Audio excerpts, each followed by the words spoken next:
पापा के आंगनमा है जीरा पेड़ा गछिया। पापा के आंगनमा है जीरा पेड़ा गछिया। जीरा बधमकिया से उतरल सजनमा। जीरा बधमकिया से उतरल सजनमा। उतरल सजनमा की बैठल आंगनमा। उतरल सजनमा की बैठल आंगनमा। किया किया चोरी भेलो पापा जी के आंगनमा।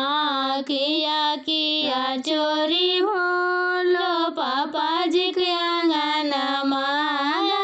धन सोनमा जी घरी रही गेलो।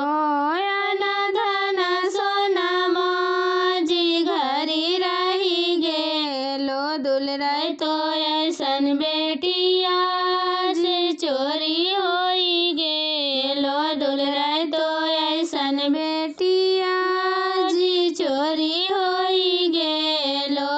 भैया के आंगनमा है जीरा पेड़ा गछिया।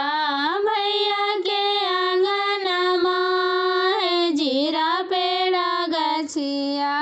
जीरा बधमकिया से उतरल सजनमा। जीरा बधमकिया से उतरल सजनमा। उतरल सजनमा जी बैठल आंगनमा। उतरल सजनमा जी बैठल आंगनमा। किया किया चोरी भेलो भैया जी के आंगनमा। किया किया चोरी होलो भैया जी के आंगनमा। धन सोनमा जी घरी रही गेलो। धन सोनमा जी घरी रही गेलो। दुलराई तो ऐसन बहिनी जी चोरी होई गेलो। दुलराई तो ऐसन बहिनी जी चोरी होई गेलो। पापा बरबा खोजलन देहाती।